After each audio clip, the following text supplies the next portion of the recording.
Masyarul muslimin, sidang salat Jumat rahimakumullah.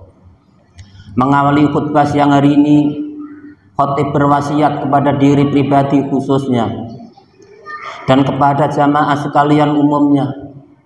Mari kita senantiasa berupaya untuk meningkatkan kualitas iman dan ketakwaan kita kepada Allah Azza wa Jalla. Takwa adalah mustika yang paling indah di dalam menghiasi setiap hidup dan kehidupan manusia. Takwa adalah azimat penyelamat dari kesesatan dunia maupun akhirat, dan takwa adalah senjata yang paling ampuh di dalam melawan berbagai pesona godaan setan yang sesat dan menyesatkan.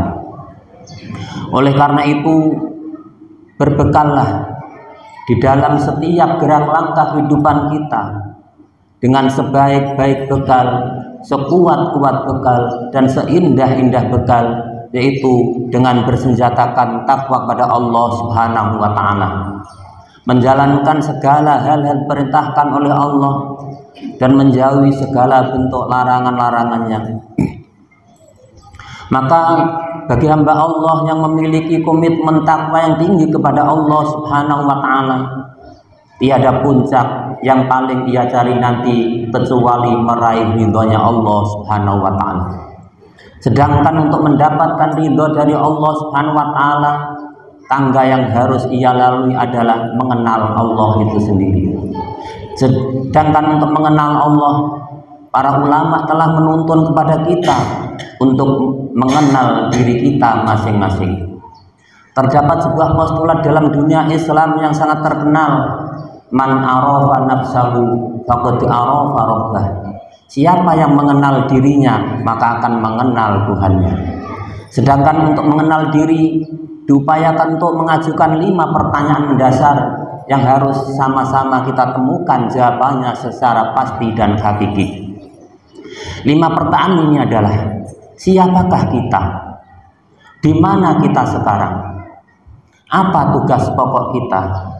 Bagaimana cara melaksanakan tugas-tugas pokok tersebut?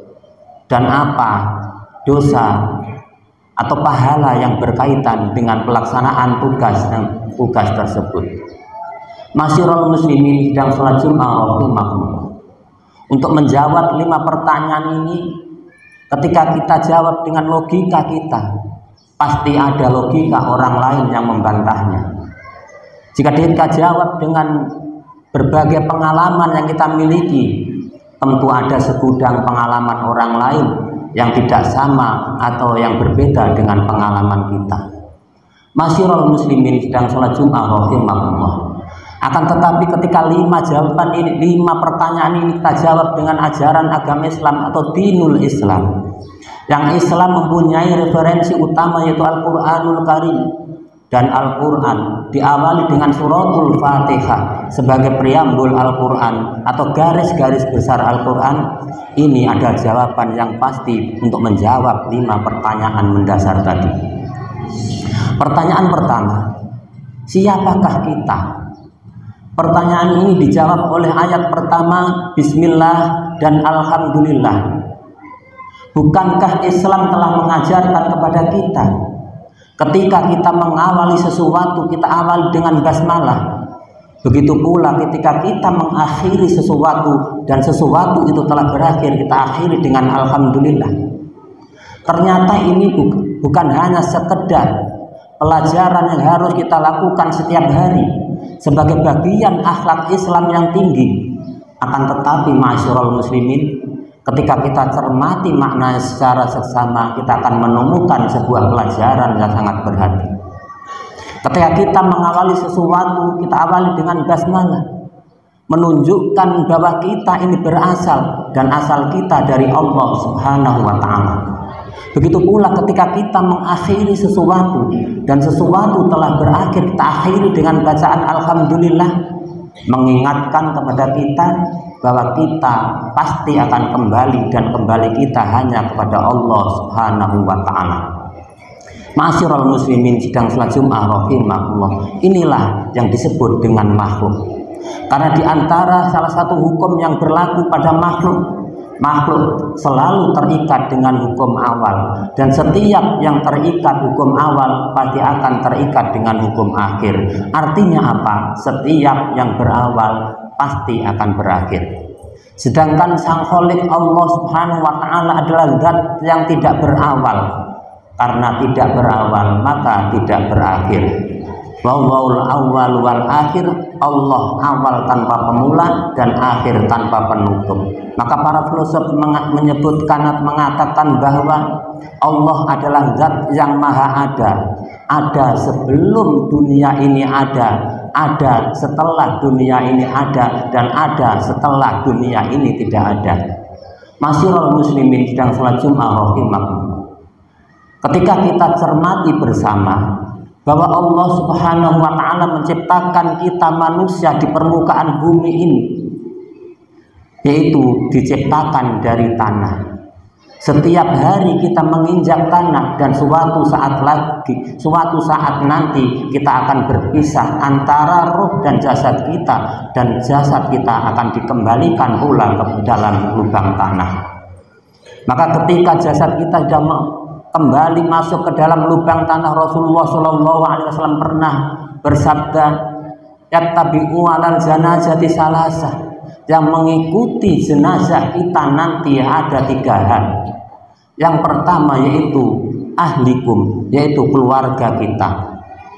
Keluarga kita yang mengikuti kita sampai ke sebatas sampai ke liang kubur, ke atas liang kubur. Setelah jasad kita dimasukkan ke dalam liang kubur, mereka semua kembali 3 langkah kemudian masuklah jasad kita ke dalam alam yang baru yang disebut dengan alam barzah. Ketika jasad kita sudah masuk ke dalam alam barzah, yang mengikuti kita atau yang menemani kita selanjutnya adalah malikum, yaitu harta kita. Harta kita yang mengikuti atau yang menemani kita.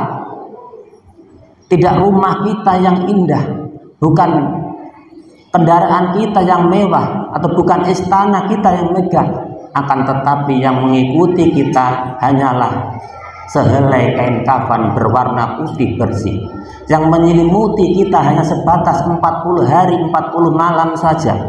Selepas dari 40 hari 40 malam, harta kita yang kita bawa, yaitu kain kafan berwarna putih tadi, akan hancur dimakan semut, hancur dimakan rayap, hancur dimakan cacing tanah. Mula-mula binatang-binatang tanah tersebut memangsa harta kita yang kita bawa, itu kain putih kain putih tadi. Setelah harta kita habis, selanjutnya binatang-binatang tanah memangsa kulit kita. Setelah binatang-binatang tanah memangsa kulit kita dan kulit kita pun terkupas habis, selanjutnya binatang tanah memangsa daging kita, dan daging kita pun terkupas habis. Sumsum dan tulang pun tidak ia sisakan, yang tersisa hanyalah tulang belulang bekal kami. Maka ketika manusia sudah menjadi tulang belulang, tidak ada kewibawaan yang nampak di situ, tidak ada pangkat dan jabatan yang nampak di situ, terhimpit dengan tanah, sudah tidak bisa kita maknai secara materi lagi. Yang mengikuti atau yang bermanfaat berikutnya adalah a'malikum, yaitu amal kebaikan kita semua, yaitu amal kebaikan kita yang ketika di dunia kita lakukan. Sholat 5 waktu kita yang kita jaga ini yang akan menemani kita. Sedekah kita di dunia ini nantilah yang akan menemani kita. Maka Rasulullah SAW pernah bersabda, idza mata ibnu Adam inqata amalu. Ketika anak Adam sudah meninggal dunia, maka seluruh amalnya akan terputus, illa min salasin, kecuali hanya 3 perkara. Shadaqatin jariyatin, yaitu sedekah jariyah, au ilmin yantafa'u bi, atau ilmu yang bermanfaat, au waladin sholihin yad'ulah, atau anak-anak kita yang mendoakan kita nanti. Masyiral muslimin sedang salat Jumat rahimakumullah. Kemudian pertanyaan yang kedua, di manakah kita sekarang? Pertanyaan kedua ini dijawab oleh ayat yang kedua, ayat berikutnya, Ar-Rahmanir Rahim Maliki Yaumiddin, kita semua berada di dalam genggaman kasih sayang Allah Subhanahu wa taala. Kita semua berada di dalam kerajaan Allah Subhanahu wa taala yang menguasai hari kemudian nanti. Maka ketika kita setiap hari bisa menghirup udara segar, ini adalah pemberian Allah atau sifat kasih sayang Allah Subhanahu wa taala. Ketika kita bisa menikmati indahnya alam di dunia ini, semua hanya rahmat dan kasih sayang Allah Subhanahu wa taala. Maka seandainya Allah mengisyaratkan kepada kita, kepada hambanya, orang-orang bisa menghirup udara segar di pagi hari hanyalah mereka-mereka yang malam hari berqiyamul lail, bertakarub, bermunajat kepada Allah Subhanahu wa taala. Maka lenyaplah mereka yang malam hari tidak qiyamul lail, tidak bertakarub, tidak bermunajat kepada Allah Subhanahu wa taala, di pagi hari tidak bisa menikmati, tidak bisa menghirup udara segar pemberian Allah. Maka seandainya Allah mengisyaratkan kepada kita, kepada hambanya semua, orang-orang yang bisa menikmati indahnya alam ciptaannya di pentas jagat raya ini hanyalah mereka-mereka yang matanya selalu basah karena banyak bertobat, beristighfar, mohon ampun kepada Allah Subhanahu wa taala. Maka hancurlah sudah mereka-mereka yang tidak bertobat, tidak beristighfar pada Allah Subhanahu wa taala. Allah tidak izinkan untuk bisa menikmati indahnya alam ciptaannya di pentas jagat raya ini. Maka Rasulullah SAW bersabda, irhamu man fil ardi yarhamukum man fis sama. Kasihanilah apa-apa yang ada di bumi, maka yang ada di langit nanti akan menyayangimu. Dan ternyata misi Nabi diutus oleh Allah di pentas jagat raya ini adalah wama arsalnaka illa rahmatal lil alamin. Aku tidak mengutusmu Muhammad kecuali untuk memberikan rahmat dan kasih sayang kepada seluruh alam. Dan ini dibuktikan oleh Nabi ketika hijrah ke Yasrib. Beliau menginap di Jabal Sur. Maka selama di situ beliau tidak ada satu daun pun yang rontok, tidak ada satu batang pun yang patah. Burung yang sedang bertelur pun tidak merasa terganggu dengan kehadiran Nabi. Bahkan laba-laba dengan jaring laba-labanya tidak merasa terganggu dengan kehadiran Nabi. Inilah titikal rahmatan lil alamin, menebar kasih sayang dimanapun berada dan kepada siapapun yang ada. Masyiral muslimin sedang salat Jum'ah rahimahullah. Begitu pula ketika kita masuk ke surganya Allah Subhanahu wa taala nanti, semata-mata hanya rahmat dan kasih sayang Allah Subhanahu wa taala. Maka sekali lagi tebarlah kasih sayang di permukaan bumi ini, maka nanti di akhirat nanti kita akan mendapatkan kasih sayang dari Allah Subhanahu wa taala.